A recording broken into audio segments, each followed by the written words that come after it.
How much exactly do you need to be able to build the grid to the capacity that you think Nigeria requires? And if you could also tell us what that capacity in your view is. Yeah, well, as I was saying, we have plans, and we don't anticipate to meet all the capacity at the same time. But we have done it in such a way that for a period of time, for example, for 2017, we might require about 20 billion to be able to complete this ongoing 22 critical projects. And that will give us additional 1,100 megawatts. 20 billion? Yes. For 1,000? Yes, but that is not to say that the project from exception. Like I said, these projects have reached 70% completion. So we needed this money to inject into those ongoing projects to complete them. Now, given the fact that we're in a recession and there's a constant conversation around how the government cannot fund everything, is this something that perhaps should be reconsidered? Should the TCN remain in the hands of government, or should we be privatizing it as well? Well, like I said, issue of privatizing TCN should not be hinged on the financial capability to execute these projects. It's a matter of the direction the government want to take. But all I know is that apart from the funding from government, there are other opportunities, windows of opportunities that exist for TCN to get some funding to be able to complete these projects. Okay, and I'll come back and talk to both you and Chedu, but I want to bring Dr. Ohiare here. You are in many ways sort of an independent. You sort of stand, aside, and you can sort of see into what is going on. Are you happy with the direction that Nigeria is going when it comes to our transmission network? Well, let me take it from another perspective. Why are we only focusing on a centralized grid? Because if you're talking of transmission at that level, at the national level, you're talking of a transmission line that can basically connect, electricity access to, the whole of the country. So you have distribution lines and transmission lines, and then the GENCOs and all of that. So I want to, like you asked, am I really happy? I'm not sure anybody within the sector is happy with what's happening, within the sector, especially with transmission across the value chain.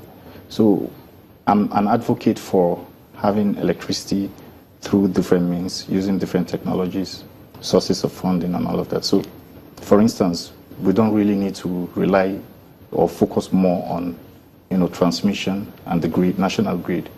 We could look at how we can have more off-grid technologies coming to the stream, and also, have some regulations, policies that would encourage such investments. Let me bring Chedu in. Chedu, do you sense that there's a commitment on the part of Nigeria and this administration to centralized power? Because that's what he's talking about. In other words, decentralized, because that's the sort of old-fashioned way that electricity is used to being done, where you have a national grid and everybody, plugs into it. Are we committed to that way of doing things, or is there room to change directions? No, I understand what he's trying to explain. Yeah, there is room, large room. The whole idea of the reform is to allow private investment in the sector.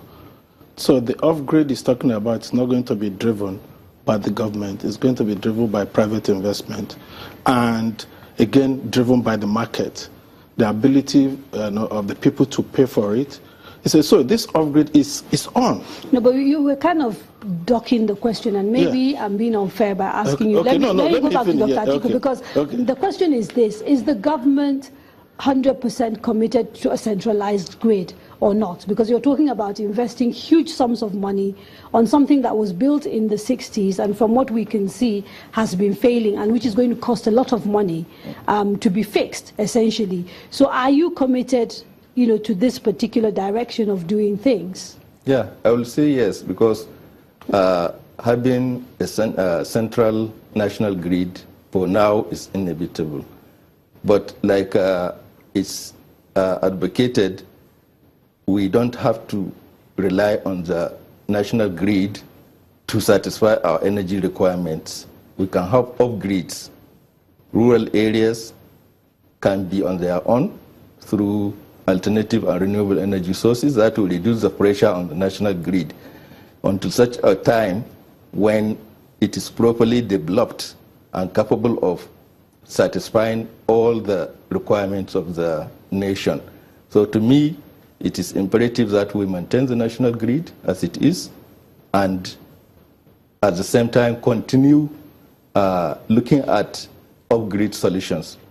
But that seems to suggest that our electricity demand problems are only to be found in the rural areas, therefore suggesting that actually if you use rural electrification, because I hear this again and again when I go into forums, yeah, rural electrification, rural, but there are places in the city that are part of the grid that are not getting sufficient electricity.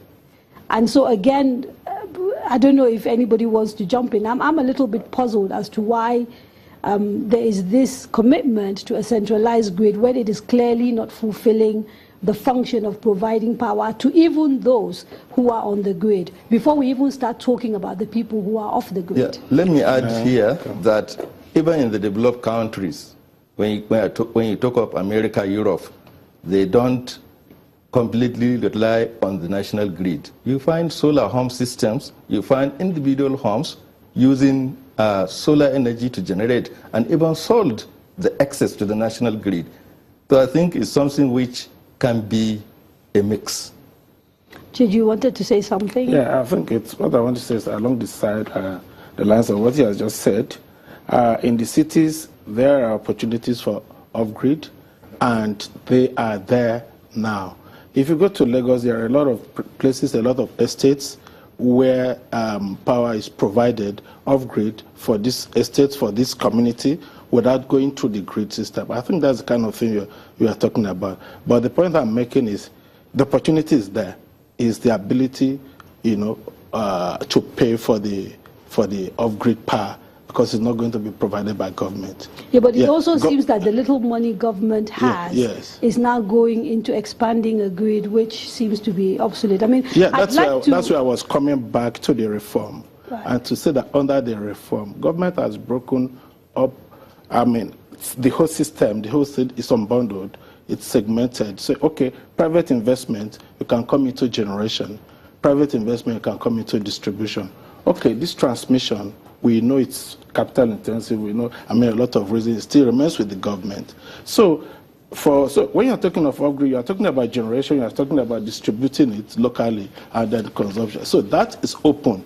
The government has no business there anymore, except for interventions, which we are doing at NIPP, which is just an intervention. I'd like to ask them to actually put up, there's a little graph, which is a sort of cost estimate of what and grid expansion will cost us annually.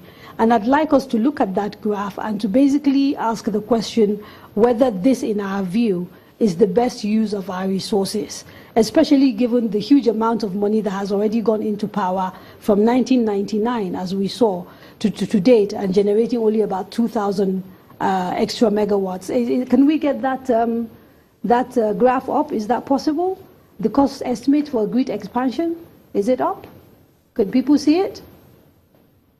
Okay, no, it's not available. But the numbers seem to be, oh, there it is. I don't know if you are able to, is everybody able to see it? I'm kind of half blind, unfortunately, so I'm not able to. But if these are the numbers that we're talking about, this is the demand projection they've put up. Yeah, while they're trying to find that, we can carry on the conversation. From the point of view of cost effectiveness, again, the expansion of the grid, are we expanding the grid? Are we, if you like, fortifying it? Because I'm still very confused. I'm not getting a sense of what it is that we're doing exactly, and whether that's the best way to improve the way the transmission works. Yeah. Well, actually, if I could recollect, the graph is saying that we need an average of about $600 million annually to expand the grid. That is correct. That is correct. Expand. Okay. Yeah, but at the same time, like you said, there is need also to upgrade and refurbish the dilapidated transformers and lines we have. Most of them, they are over 50 years, and they are still functioning. They have outlived their lifetime, and they need to be replaced, just like any other machinery. So we need funds to do that. And just for your information, this fund is not supposed to come from government alone. There's still opportunity for private involvement as investor financing, which we are now putting forward for implementation. So as soon as that is done, we'll have private people coming in with their own money, bundling the line, just like NDPC is doing, handing over to us. And then we will pay them over a period of time from the wheeling charges we get from the market.